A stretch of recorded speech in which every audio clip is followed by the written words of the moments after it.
কিছু বাড়ি এমন হয় যেখানে মহালক্ষ্মী মা কখনো পা রাখেন না।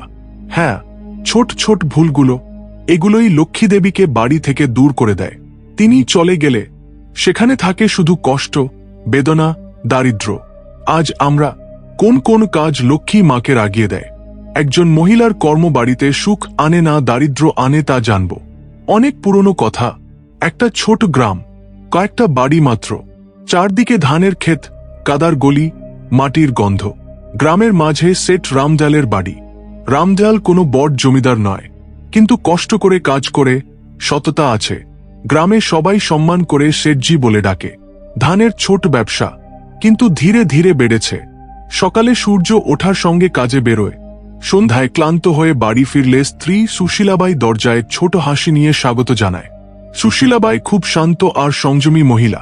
মুখে সবসময় সাদামাটা ভাব, কপালে ছোট টিপ, চুলের ওপর শাড়ির আঁচল। বাড়ি সোনারূপো দিয়ে নয়, পরিচ্ছন্নতা আর সত্যিকারের মন দিয়ে বলে বিশ্বাস করে। প্রতি সকালে সূর্যের আগে উঠে উঠোন ঝাঁট দেয়, তুলসীতে জল দেয়, প্রদীপ জ্বালে। এটাই তার নিত্যকর্ম। সাধারণ ভক্তি আর ভক্তিতে শৃঙ্খলা। গ্রামের মহিলারা বলে, শেঠানীর বাড়িতে মহালক্ষ্মী নিজেই থাকেন। তাদের একটা ছেলে ছিল, তার নাম অর্জুন। এখনো 20 বছরের যুবক, কিন্তু সংস্কারে বড় হয়েছে। দিনভর বাবার কাজে সাহায্য করে, রাতে মায়ের কাছে বসে তার কথা শোনে। মা, আপনি তুলসীর কাছে প্রদীপ জ্বালালে বাড়ি দেবতারা এসেছেন মনে হয় বলে। সুশীলাবাই হেসে বলে, বাবু, দেবতারা পরিচ্ছন্নতা আর ভক্তি থাকা প্রতি বাড়িতেই থাকেন। শুধু সেই মন চাই। সময় কেটে যাচ্ছে, বাড়িতে সব ঠিকঠাক চলছে, কিন্তু একদিন সুশীলাবাইয়ের জ্বর এল। দুদিনে সেরে যাবে ভেবেছিল, কিন্তু দিন দিন বাড়ল। প্রথমে ক্লান্তি, পরে দুর্বলতা। ধীরে ধীরে রান্নাঘরেও যেতে পারছে না। রামদয়াল ডাক্তার ডাকলেন, ওষুধ দিল, কিন্তু কাজ হল না। সুশীলাবাইয়ের স্বাস্থ্য ক্ষয়ে যাচ্ছে। আগে হাসি আর পূজার শব্দে ভরা বাড়ি এখন নিস্তব্ধ। পরিচ্ছন্নতায় কমতি, পূজা কখনো হয় কখনো হয় না। বাড়ির পবিত্রতা ম্লান। এক রাতে শেঠ স্ত্রীকে বললেন, সুশীলা, আমি অর্জুনের বিয়ে দিতে চাই। সুশীলাবাই ধীরে বললেন, এত তাড়াতাড়ি? এখনো ছেলে তো। রামদয়াল বললেন, এখন আর ছেলে নয়, বাড়ি দেখার সময় এসেছে। তুমি থাকতে থাকতে নাতবুকে তোমার হাতে দেখতে চাই। সুশীলাবাই ভেবে বললেন, তোমার মনে হলে করো। পরের দিনই শেঠ ভালো সংস্কারী মেয়ে খুঁজতে শুরু করলেন। গ্রামে খবর ছড়াল, শেঠের ছেলে অর্জুনের জন্য নাতবু খুঁজছে। পাশের গ্রামেও খবর পৌঁছল। তার পুরনো পরিচিত গোবিন্দজি বললেন, আমার আত্মীয় বাড়িতে রাধা নামে একটা মেয়ে আছে। সাধারণ জীবন, বাড়ি দেখে, বড়দের সম্মান করে। তোমাদের বাড়িতে মানাবে। শেঠ গিয়ে দেখলেন, বাড়ি সাধারণ, উঠোন পরিচ্ছন্ন। রাধা শান্ত আর সংস্কারীভাবে জল এনে দিল। সম্পর্ক পাকা হল। শুভ মুহূর্ত এল। সাধারণ কিন্তু আচার অনুষ্ঠান সহকারে বিয়ে হল। রাধা এখন শেঠ বাড়ির নাতবু। বিয়ের কয়েক সপ্তাহ কেটে গেল। বাড়িতে নতুন উৎসাহ। রাধা সকালে তাড়াতাড়ি উঠে উঠোনে জল ছড়ায়, তুলসীতে প্রণাম করে, রান্নাঘরে ভোগ তৈরি করে। সুশীলাবাইয়ের মুখে শান্তি। কিন্তু দিন যত যাচ্ছে রাধার অভ্যাস বদলে যাচ্ছে। সকালে দেরি করে ঘুম থেকে ওঠে। উঠোনের পরিচ্ছন্নতা সময় বদলে গেল। সূর্য উঠলেও পাতা পড়ে থাকে। এক সকালে সুশীলাবাই দেখলেন, ঝাঁটা কোণে পড়ে আছে, রাধা এখনো ওঠেনি। ঘরে গিয়ে বললেন, মা, সূর্য উঠোনে এসে গেছে, ওঠ। বাড়ির উৎসাহ সকালের পরিচ্ছন্নতা দিয়ে শুরু। রাধা ঘুমের ঝোঁকে বলল, মা, আজ খুব ঘুম পাচ্ছে, আর একটু ছেড়ে দিন।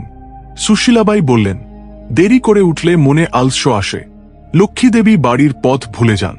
কয়েকদিন পর রাধা ঝাঁটা ঝাঁটতে গিয়ে ভুলে পায়ে লাগল। সুশীলাবাই বললেন, রাধা, মা, ঝাঁটায় পা লাগাবি না, ওটা মহালক্ষ্মীর রূপ। রাধা হেসে বলল, মা, এটা তো শুধু ঝাঁটা ভুলে লেগেছে, এতে কি অপয়া? সুশীলাবাই বললেন, ছোট জিনিসকে ছোট করে নিলে বড় আশীর্বাদ দূরে চলে যায়।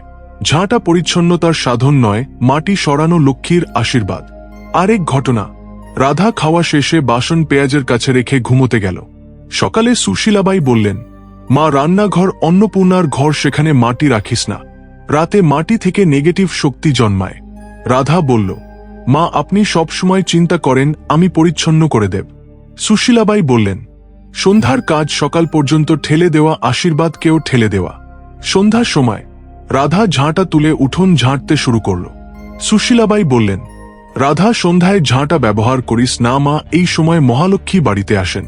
রাধা বলল, দিনে সময় না পেলে সন্ধ্যায় পরিচ্ছন্ন করতে হবে, এতে কি তফাৎ? সুশীলাবাই বললেন, সন্ধ্যায় ঝাঁটা তুললে লক্ষ্মীর আশীর্বাদ বাইরে চলে যায়। আশীর্বাদ অভ্যাসের সঙ্গে আসে। ধীরে ধীরে বাড়ির পরিবেশ বদলে গেল। সকালের পূজার ঘণ্টা, তুলসীর গন্ধ, এখন নীরবতা। তুলসীর কাছে মাটি শুকিয়ে গেছে, প্রদীপ নিভে গেছে। সেট চিন্তায়, বাড়িতে অদৃশ্য ভার ছড়িয়েছে। ব্যবসায় পরিবর্তন, আগে লাভ এখন লোকসান। ধানে পোকা পড়েছে, গ্রাহকরা দূরে সরছে। একদিন গোডাউনে আগুন লাগল, অর্ধেক ধান পুড়ে গেল। শেঠের মনে ভাবনা, মহালক্ষ্মী মুখ ফিরিয়েছেন। বাড়ি ফিরে রাগ করে বললেন, আর সহ্য করতে পারছি না এসব রাধার অসাবধানতার জন্য। রাধা কেঁদে বলল, আমার জন্য কি ভুল হয়েছে? আমি তো প্রতিদিন কাজ করি। শেঠ বললেন, তুই বাড়ির রূপ বদলে দিয়েছিস, পরিচ্ছন্নতা নেই, ভক্তি নেই। মহিলা মর্যাদা ভুললে লক্ষ্মী সাহায্য করেন না। এবার এই বাড়ি থেকে চলে যা। রাধা রাধা স্তম্ভিত, কিছু না বলে দরজা পেরোল। জিনিসপত্র না নিয়ে বেরিয়ে পড়ল। মনে সংকল্প, মহালক্ষ্মীর কাছে ক্ষমা চাইব। জঙ্গলে আমগাছের তলায় বসল, হাত জোট করে বলল, মা তোমার দর্শন না পাওয়া পর্যন্ত অন্ন খাব না, জল খাব না।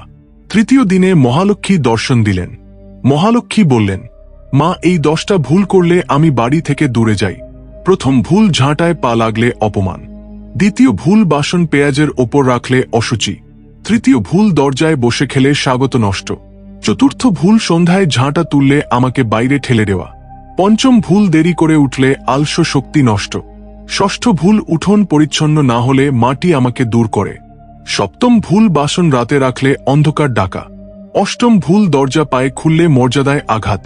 নবম ভুল, ঝগড়া কটুতা শান্তি নষ্ট করে। দশম ভুল, পূজা পরিচ্ছন্নতাকে ছোট করে নিলে সুখের দরজা বন্ধ। রাধা অনুতাপ করল, বুঝেছি বলল।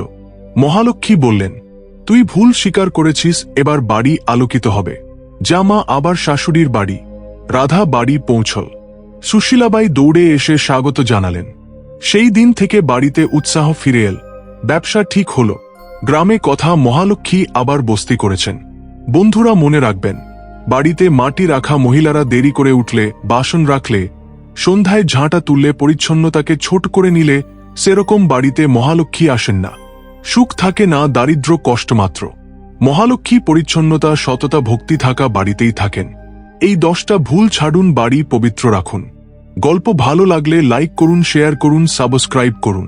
কমেন্টে জয় মহালক্ষ্মী লিখুন।